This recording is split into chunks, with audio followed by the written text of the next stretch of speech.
What's up, ladies and gentlemen? Welcome back to another top 20 of the month. While there have been some good songs in this month, I will be real with y'all. The music this month has been... It's been I ain't gonna front, it hasn't been the best. And even if this is probably one of my least favorite months of K-pop, that's not to say that there haven't been good songs here. After a deeper dive into K-pop, you'll find some good songs even in this month here. So enough about me rambling, let's get into the list.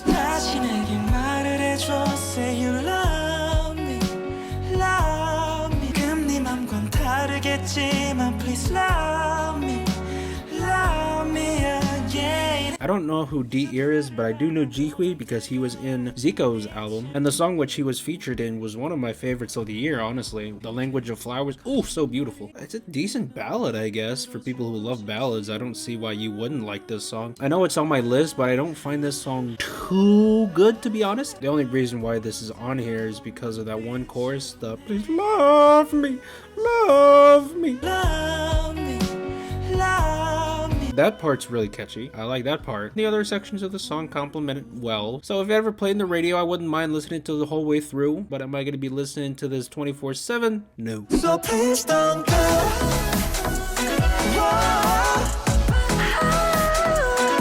I listened to Phase 1U, and this is probably the only song that stood out to me. Them being a group as a general is not too impressive to me. Nothing that they're doing is really original. I know that sounds really harsh for me to say, but you know, it is what it is. I gotta state my opinion. My favorite part is gonna be the pre-chorus.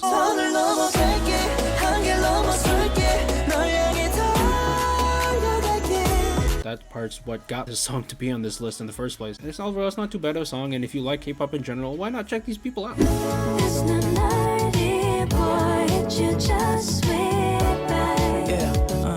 you love me, love me, love me, love me, baby? Next up, we have PH1's song, Nerdy Love. It's pretty good. It's definitely one of PH1's more relaxed tracks. I like the term Nerdy Love because it totally resembles me, although I have yet to find the second word in my life.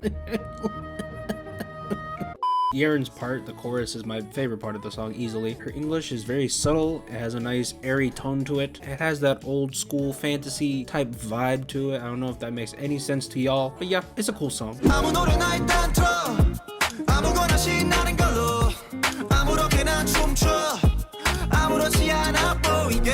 I don't understand why this song is so damn popular with everyone. If you just look at the Spotify streams, it's his most streamed song ever, even more than Bermuda Triangle and Soulmate. I mean, I agree, the song's pretty good, but I wouldn't say it's one of his best. I don't know, I might just be in the vast minority here. To me, it just sounds like a brighter Kids Bop version of Dystopia, which I think is better in every single way. I can defend you.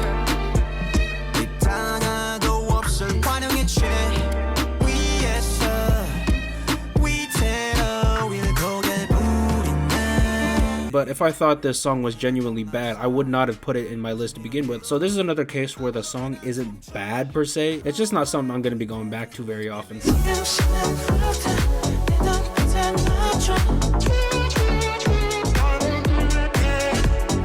You know why? It was one of the debut groups of 2019 that I was pretty hype about to see their future of music. Bloom was such a good song. One of my favorites of the year, to be honest. And also one of my favorite debut songs that year. So when they came out with Red and Apple, I was pretty excited. I wasn't really blown away by most of it. This song here is going to be my favorite. This song is pretty good. It's not horrible. I like the bassy fashion runway drop that they got going on here. I especially like the post-chorus. The...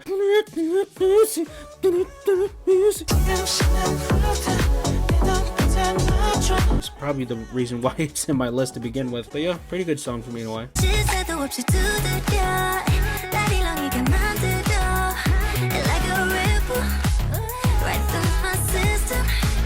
Now, if y'all didn't know who this girl was, I don't blame you, because I didn't know who she was either. I just found her through this song, Ripple. It's not a bad song. Good old-fashioned electro R&B. Although I will say it sounds eerily similar to Boa's Butterfly.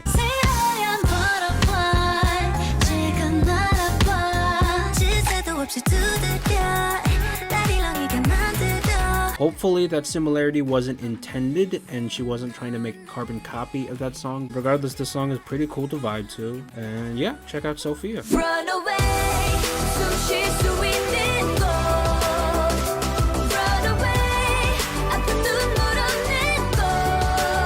So now we're going to Dreamcatcher, or not necessarily Dreamcatcher, but Sion herself. Paradise is pretty cool. It has your typical Dreamcatcher melody to it. The melody catches on to you really fast. It feels like I'm getting ready for a sort of techno adventure quest. This song isn't bad. It's not going to be one of my favorite Dreamcatcher songs of all time, mind you, but it's cool.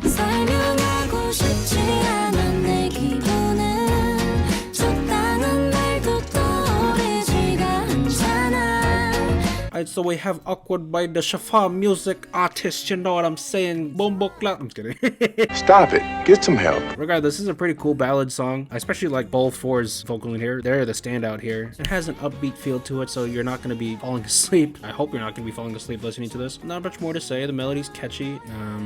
Yeah. That's it.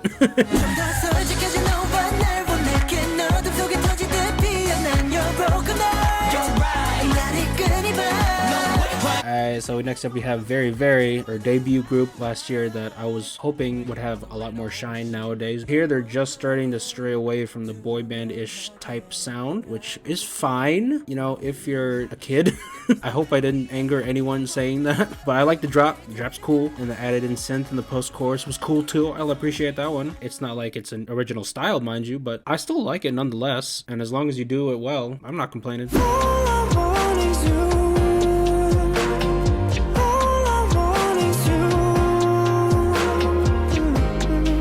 Whenever Dynamic Duo came out, I was always pretty optimistic about their music. I like their R&B take on Korean music. It's more accessible to me because I loved R&B before I even got into Korean music. And the fact that Chen is in this song also helps the hype. It's a feel-good R&B song, and if you like listening to this type of music, I don't see why you wouldn't like this. Production is modern and smooth, as to be expected by Dynamic Duo, and Chen's chorus here is especially catchy. Even though I can't sing, still find myself singing, "All I want is you." So yeah, cool song.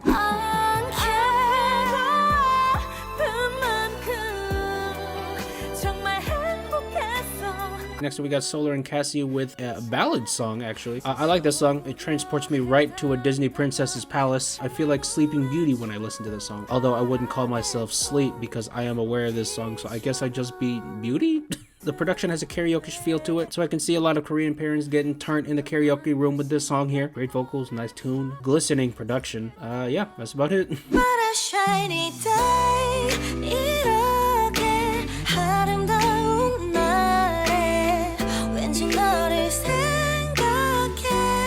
This is a more stripped back song, not too much emphasis on kick and bass. It's a nice song to lay back to on the front porch, sipping your screwdriver. I don't know what people drink when they do that. I don't know what she means by shiny day. I don't know if she means just shiny by sunny or bright or a lot of sunlight. I mean, that would make sense. But shiny day, I mean, that has to be a compliment, right? Regardless, this is a very cool, springy, summery vibe song, so I don't know why they would release it in the dead of winter. So check most pick out.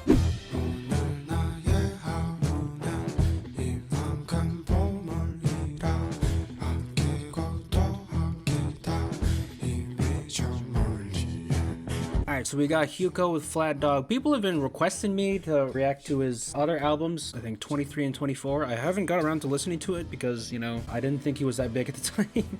Shame on me. I listened to this album. I was pleasantly surprised at the amount of alternative rock that was here. My favorite songs here were Hey Sun, Flat Dog, and World of the Forgotten. Flat Dog at this moment is my favorite song, although it does switch off with Hey Sun every now and then. I don't understand why people have been comparing this song to Come Together by the Beatles and saying it sounds way too similar. I mean, sure, the beat patterns have similarities between each other, but the instrumentation to me is starkly different to this. Especially the refrain in this song is not nearly as bright as Come Together. If anything, this song reminds me a lot more of Pink Floyd or Led Zeppelin or something like that, not Beatles. Enough of that. This is a cool song, and anyone who loves alternative rock or anything along those lines, I'm sure you'll find this album at least enjoyable. Don't say a word.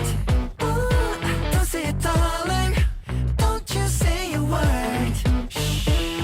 Don't say, baby. I thought First Collection from SF9 was cool. I still like RPM a lot more, but maybe that's just because their style in that album is more fitting to me than this style here. This album had a handful of songs that I liked, particularly Good Guy, Shh, and Dance With Us. Originally it was going to be Dance With Us, but the more I listened to it, I started to realize how aegyo it sounded, and I do still bop to it often, but every now and then I do get the feeling like, okay, this is a bit ridiculous. So this song is the one that stuck with me the most. The little guitar break in the chorus, it's pretty refreshing from the normal electronic drops I normally hear from K-pop. K-pop, and it's also a nice sexy song, so girls listening to this, or gay guys for that matter, be warned, you might experience a couple of orgasms when you listen to this. Oh my god, that's so inappropriate. Regardless, this is a nice song, you should listen to it.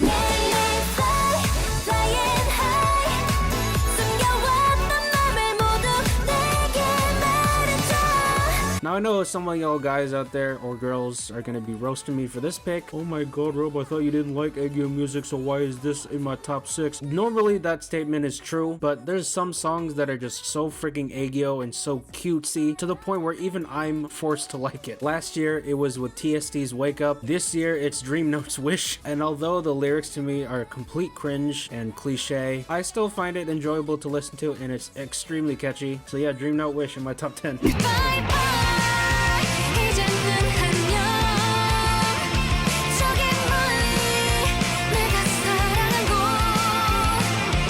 One of the reasons why this song is so high up on the list is because it sounds very anime OP-esque to me, which I always appreciate in Asian music. My two favorite songs from Unstable Mindset were this song and Winter Flower. I originally was going to have Winter Flower, but the lyrics for the chorus was kind of cringe to me, so I decided to pick this song. Even if the lyrics here are also cringe, it's not in English, so I would not know the difference, and I'd be lying if I said I didn't feel the urge to Naruto run when I heard this song.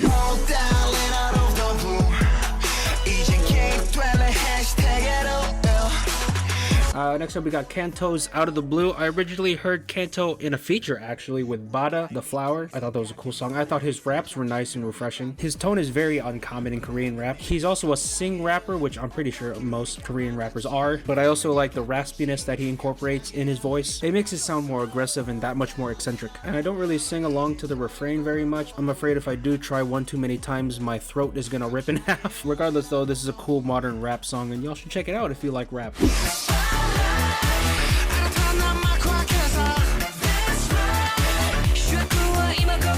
Y'all might be taken back to the fact that I chose Super Junior's representative song in this list to be a Japanese one and not a K-pop one in their repackaged. I do think the songs in their repackaged are pretty good. Tiki Taki would be my favorite. However, I believed, and I still believe, that their singles in their Japanese mini album are better. Spotlight and Fly to the Moon are really cool songs to me. With this infectious jazz funk that they incorporated into this song, there was no way I couldn't pick this song. When I hear it, it ups my energy, it gets me going, and it's actually not that bad of a workout song. Y'all should try it. And yeah, dope song.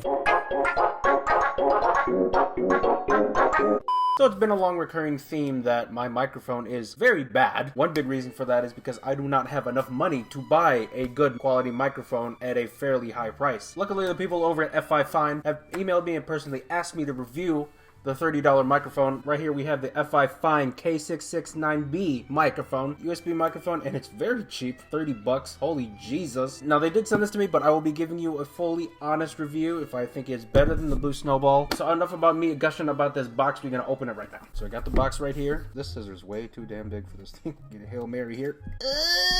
Okay, good. Alright, we're good. That's step one. Oh, don't tell me there's another one. Oh, there's another one. Okay, here we go. You wanted to make this box heavy duty. I can respect that. Yeah, the magic reveal. Ooh.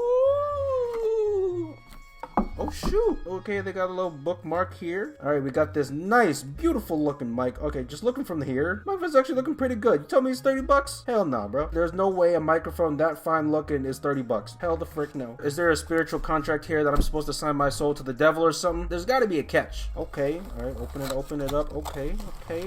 Open it up here. Yo, this is feeling mighty premium here. Ooh, and we got a little input volume here. Okay, that's what we're talking about, but we gonna turn that bad boy all the way up, you know what I'm saying? Alright, we got a nice little wire here. Okay, heavy duty. I see you. Too bad you're gonna end up in my trash in the next 2 minutes. Alright, so we got the stand here. Let's see how quality the stand is. Ooh, look at this. It got a little snap to it. You can't hear it, but you can feel it. If you buy it and you feel it, you can feel that little snap. I like that snap. I like that. It's kind of like finger ASMR here. Touch sensation ASMR. Boom. Oh, that feels so good. Let me do that one more time. Oh. Ah, oh, that's so good. Bro, I swear to God, that's like bubble wrap for your touch sensations. So they're gonna ask us to do some IKEA-ish right here. You go twist it up here. Luckily for them, I was an ace at building Legos back when I was a kid. Oh, they even got a little turn. Oh, you can even turn it. Okay. All right, so let's see how this feels. This feeling a little loose. I'll be. Oh wait, there's a knob here. We turn this, and I'm assuming this makes it tight. Ooh, it's getting tight already. Okay. Can we move it? No. Ooh, that's a high quality looking microphone, if I say so myself, boys. Look at that. I know my camera's not the best quality, but you know what? You do what you gotta do. Let's do a quick review of which one looks better. Alright, Snowball Blue. Not gonna lie, this microphone looking kind of clunky, looking like a black Nerf grenade. I'm actually using this to record right now, funny enough. Meanwhile, you got this deluxe right here. Oh my gosh, look at it. So sexy. Looks so sexy. Look at those curves. You see those curves, boy? That's a sexy ass angle if I say so myself. Got that USB protection, bro. I like the protection they're giving me. Protection is always important. Remember that, ladies and gentlemen. Alright, so let's do a side-by-side comparison of the two microphones. Okay, here's the mic test. I have the blue Snowball to my left, and I have the FIFINE microphone on my right. So this is my official mic test. I don't really know what to say because you guys are just paying attention to the audio, not necessarily what I'm talking about. So I'm just going to be talking about random stuff. I wear a lot of chapstick. This phone is nice too. Drink water. You gotta drink water. I gotta refill this anyway. What do I talk about? The weather's nice. The weather is nice. I like the weather. It used to be really cloudy, but now it's really sunny and really, but it's really clear. It's not, I wouldn't say it's clear. I would say it's. So audibly, there's a big difference between these two. There was a lot of distortion with this mic. I felt there was a lot more buzzing, but with this one, my voice came off pretty clear. For this audio, it felt like the recording was very one-dimensional. It felt like the audio frequencies were meshed into one layer. The microphone here is a lot more dynamic. It's a lot more precise. It has a lot more depth to it. I didn't hear as though any part of my voice was cutting out. The high frequencies in my speech were recorded pretty well. Now let me get to the negatives of this microphone. The FIFINE microphone does not have as much bass as I would like. Specifically for that reason, this microphone sounded more full to my ears. Lows, mids to the highs frequencies are very even and equalized. This microphone, however, seems to be pretty specific to mids and highs, but I don't see it as too much of a negative because I'm not in the recording studio or I'm recording an album per se. In those cases, a more prominent bass would be much more important to me. However, for just recording audio and making commentary, I think this is pretty good. I won't have to worry about my audio buzzing out whenever I record for long periods of time. And keep in mind, guys, this is almost twice as expensive as this. At the very lowest, you can get this thing for maybe $45. But for other colors, they've gone up to over $60. This one is $30 and the other colors are even cheaper. In terms of the pricing to quality ratio, this easily dominates this. This isn't an absolutely terrible microphone, but this to me is better in the areas that I personally look for in a microphone, and it's much cheaper. A price difference of $50 might not seem very much to y'all, but for me, that's 2 hours of work. I'm gonna do all the money saving I need to do, thank you very much. And this is not me being thirsty about having a sponsor for the first time in the world. This is my legitimate, honest opinion. If you're just starting out and making videos, or if you're recording something for a school project, this is a bomb-ass cheap microphone to get. And for any future person asking me what type of equipment I'm supposed to get for recording videos or starting a channel for the first time, in terms of microphones, this is the first thing I'm pointing them to. So link in the description, definitely copy yourself one of these.